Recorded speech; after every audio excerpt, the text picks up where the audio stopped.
To so poudarki današnjega dnevnika. Okoli $400 milijonov vredna investicija v Lendavi, ki se bo razprostirala na 3000 kvadratnih metrih. V Kančevcih bo dan odprtih vrat razstave Preživeti z netopirji. V Bodoncih in na Kapeli so včeraj blagoslovili motorna vozila. Pred tekmo z Bravom je ekipo Mure svoje delo in pričakovanja strnil novi trener Ivan Kurtušič. In še vreme, jutri bo jasno in sončno, ponekod bo še pihal severovzhodnik.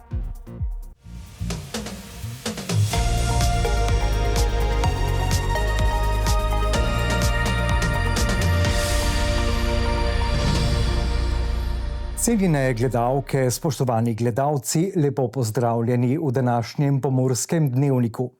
V Lendavi v Lekovem kompleksu ob visokoanalitskem laboratoriju gradijo tudi energetski objekt za optimizacijo potrebe laboratorija. V Lekovem kompleksu v Lendavi poteka še gradnja energetskega objekta Visokotehnološkega centra za izdelavo podobnih bioloških zdravil. Naložba, ki je ocenjena na okoli $400 milijonov, je za Sandoz, katerega del je Lek, osrednjega pomena.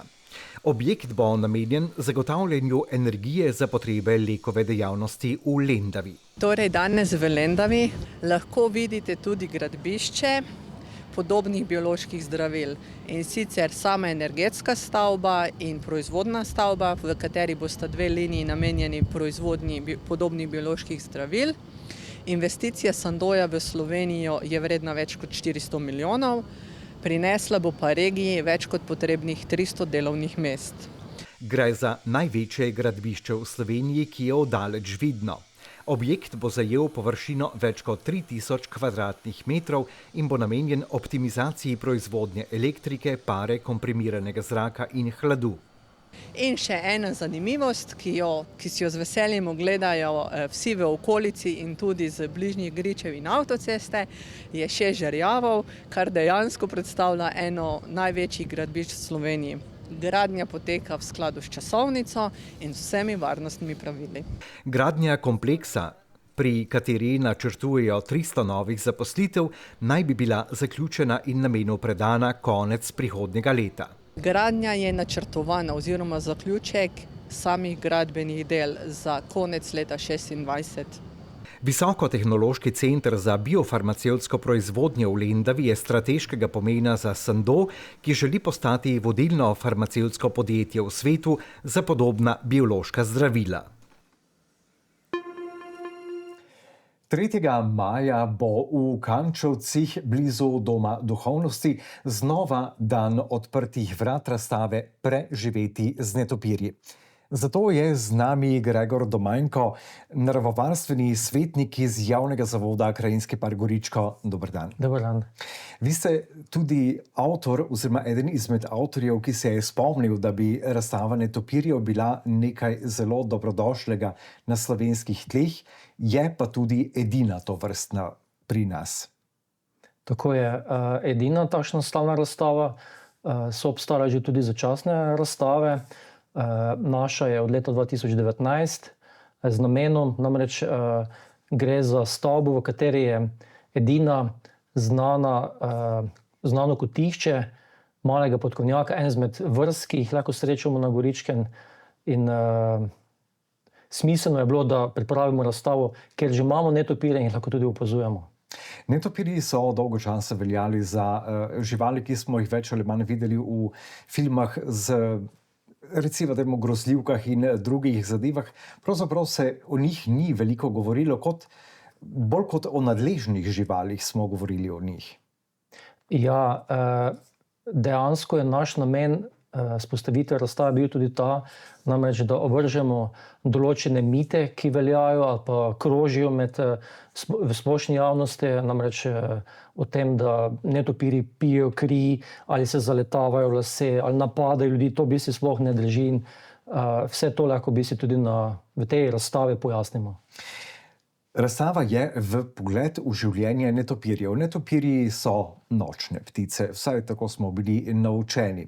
Kaj pravzaprav je tako zelo posebnega in zanimivega pri netopirjih kot takih? Netopirji so edini sesalci, ki lahko letijo. Se pravi, aktivno letijo, so sposobni hitrega letenja, zato se tudi ne zaletavajo v lase. Dokazano namreč, da se lahko netopirji izognejo oviri, ki je tanjša od človekovega lasu, letijo lahko tudi do 70 km/h. Se pa v tem primeru, ko letijo ali pa iščejo plen, orientirajo z posebnim sistemom, ki mu pravimo eholokacija, in vse to v bistvu jih dela tako posebne. Koliko let je oziroma že pripravljate razstavo v Kančovcih? Se pravi, razstavo smo vzpostavili leta 2019, 13. septembra, v okviru enega evropskega projekta, v katerem smo tudi izvajali različne ukrepe za ohranitev varstva netopirjev, kot je recimo izboljšanje javne razsvetljave ob njihovih zatočiščih, predvsem cerkvah in pa kapelah. In od leta 2019 vsako leto izvajamo dneve odprtih vrat, kjer v bistvu obiskovalci lahko s pomočjo vodnika izvejo več o netopirjih, lahko pa obiščejo tudi razstavo izven teh dni ob najavi, seveda. Možno je gledati razstavo tudi tako rekoč v živo oziroma prek zaslona, prenosa v živo. Se pravi, ljudje dejansko morajo priti na razstavo, imamo pa potem na razstavi monitor, preko katerega ljudje, obiskovalci razstave lahko v živo opazujejo skupinico netopirjev, ki živi nad razstavo oziroma na podstrehi, deloma tudi v kletnih prostorih. Torej, prek 2 kamer lahko obiskovalci v živo 24 ur na dan, 365 dni opazujejo, kaj se dogaja z netopirji. Zdaj tako laično bom rekel, mi poznamo netopirja kot netopirja, ampak verjetno jih obstaja več vrst in različni so. Ja, v Sloveniji so do lanskega leta popisali, evidentirali 32 vrst, na Goričkem 18 vrst, recimo Grad, ki je pa ena najpomembnejših zatočišč, kot stavba v Sloveniji, pa smo evidentirali 13 vrst netopirjev, kot zanimivost, glih prejšnji teden novo vrsto, 13. vrsto netopirja. To se pravi, da smo v Pomurskem koncu zelo bogati z netopirji, bi človek lahko rekel, oziroma z vrstami netopirjev. Ja, s tem, da je več netopirjev v delih Slovenije, predvsem notranjska, jugo-zahodna Slovenija, kjer so podzemne jame, tam je tudi več zatočišč, prezimovališč in tam je večja verjetnost, da bomo našli, videli, opazovali več vrst netopirjev. Govoriva o jamah, o zvonikih. To se pravi, da netopirji iščejo neko varno zatočišče, da bi bili čim manj videni v osnovi. V severovzhodni Sloveniji, tudi v drugih delih Slovenije, je veliko zatočišč, predvsem pa kotišč, se pravi, to so mesta, kjer netopirke kotijo mladiče, živijo mladiče, je v cerkva oziroma v zvonikih cerkva, to pa zato, ker je v času kotenja, v začetku junija, konec junija, so visoke temperature, netopirji se skotijo deloma gole, se pravi, rabijo okolje, kjer so visoke temperature, ker nimajo v bistvu možnosti se segrevati, razen seveda z pomočjo mater netopirk, in rabijo visoke temperature iz okolja. Kaj bi še bila takšna posebnost pri netopirjih, ki bi jo lahko izpostavila, da povabiva čim več gledalk in gledalcev na obisk razstave Preživeti z netopirji? Že sam naslov razstave je zanimiv. Preživeti in živeti z netopirji. Ja, v bistvu veliko ljudi, ali pa večina ljudi, ki pride sploh na razstavo, zve večino novega, kar prej niso vedeli. Vse tako govorijo obiskovalci. In vsem se zdi dejansko zelo zanimivo, vse, kar slišijo, je dejansko zelo zanimivo. Dobro je, da na razstavi ljudje niso sami, ampak imajo tam tudi vodnika, ki jim bi se lahko razloži različne zadeve. In večina ljudi dejansko zvejo večina novih zadev. In že samo razstava in to, kar slišijo, in je dejansko zanimivo. V vsakem primeru pa je, po mojem mnenju, največja posebnost to, da lahko obiskovalci razstave v živo opazujejo netopire, ko so na razstave. Zdaj, če bi šel na razstavo, bi verjetno videl netopirje, ki počnejo, vajeni smo jih na slikah, da visijo s tramov z nogami navzgor oziroma nekak tak. Ja, točno v tem času, se pravi konec aprila, začetku maja, je ta skupinica netopirjev približno, trenutno je zdaj okrog 80 do 90 netopirk.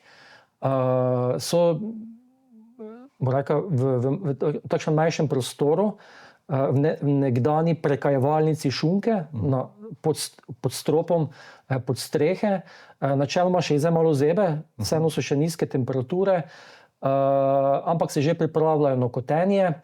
Tako kot ste povedali, visijo dejansko z nogami navzdol. Ne nujno za vse vrste netopirjev, ampak ta vrsta, malo manjša vrsta, mali podkovnjak, pa dejansko visi navzdol. In da ne bova izdala preveč, vabiva seveda vse, ki so z nama, da se odpravijo v Kančevce na razstavo Preživeti z netopirji. Naj se bo zdaj, ko je dan odprtih vrat, še 4 bodo sledili, dnevi odprtih vrat namreč, sicer pa po predhodni najavi verjetno lahko pridejo kadarkoli obiskovalke in obiskovalci. Torej, od samega začetka je bil naš načrt, da bomo imeli dneve odprtih vrat vsako prvo soboto v mesecu med majom in septembrom, razen po dogovoru. Drugače pa, v zadnjih 2 letih imamo že tudi več šolskih skupin. Ravno danes smo se pogovarjali z eno, ki bo prišla takoj po prvomajskih počitnicah. Torej vabimo obiskovalce, da nas obiščejo od 10. do 5. oziroma v poletnih terminih med 10. in 6. Gregor Domanjko, naravovarstveni svetnik s Krajinskega parka Goriško, najlepša hvala. Z veseljem. Včerajšnja nedelja je minila v znamenju blagoslova vozil v Bodoncih in na Kapeli. Ob sončnem vremenu so se zbrali vozniki starodobnikov in motorjev v Bodoncih in na Kapeli. V Bodoncih je včeraj potekal tradicionalni blagoslov voznikov starodobnih vozil, ki ga je pripravila evangeličanska cerkvena občina Bodonci v sodelovanju z motoklubom Veterani Murska Sobota. Evangeličanski duhovnik Simon Sever je zbranim lastnikom in navdušencem nad starodobnimi vozili predstavil pomen hvaležnosti za tehnično dediščino, ki povezuje s preteklostjo, ter pomen odgovorne vožnje. Že 16. zapored je tudi motoklub Attila pripravil tradicionalni blagoslov motorjev na Kapeli. Motoristi in lastniki starodobnikov so se zbrali pred barom pod cerkvico, ki je tik pred cerkvijo, kjer je bila tudi maša v cerkvi Marije Magdalene. Po njej pa blagoslov motorjev in motoristov. Blagoslov je zaznamoval zvok motorjev, druženje ter občutek pripadnosti motoristični skupini. Potem, ko je Matjaž Kek mlajši odstopil z mesta trenerja Mure, je klub pred tekmo z Bravom predstavil novega trenerja Ivana Kurtušiča.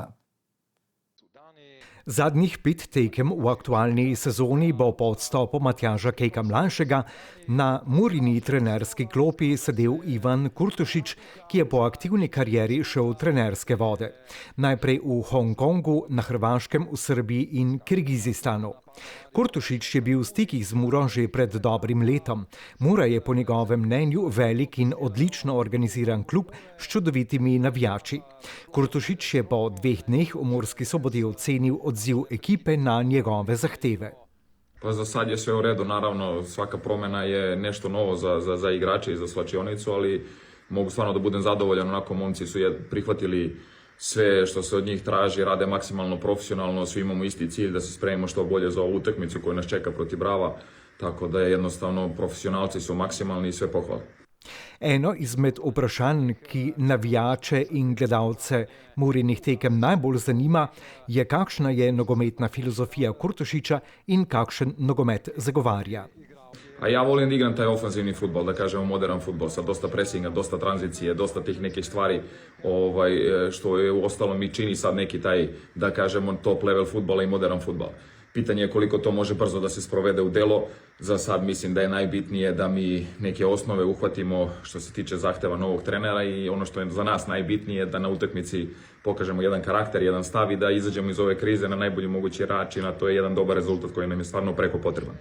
Kurtošič pred tekmo z Bravom še oceni ekipo Brava in koliko so mu o ekipi že povedali.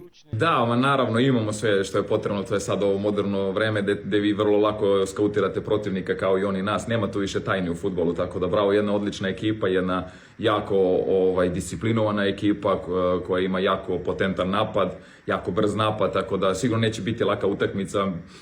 Neki moj stav je uvek da mi poštujemo svakog protivnika, pun respekt prema svakoj ekipi, ali ne plašimo se nikoga, mi idemo da pobedimo i jednostavno to je neki stav koji ja želim da ekipa ima, to je da mora svaku utakmicu da ide na pobedu.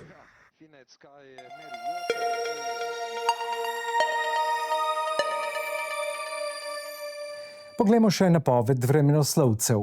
Jutri bo jasno in sončno, ponekod bo še pihal severovzhodnik.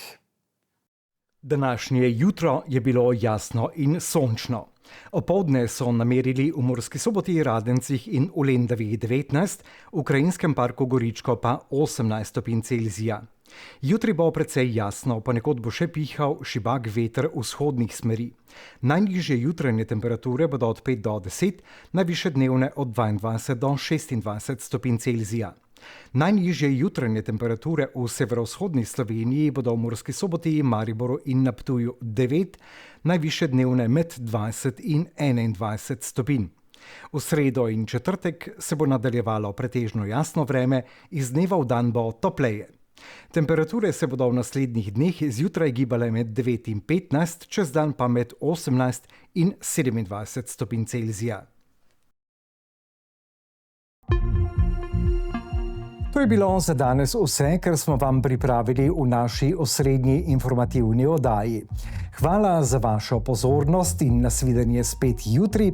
Sicer pa lahko obiščete tudi našo spletno stran ali pogledate na družbena omrežja.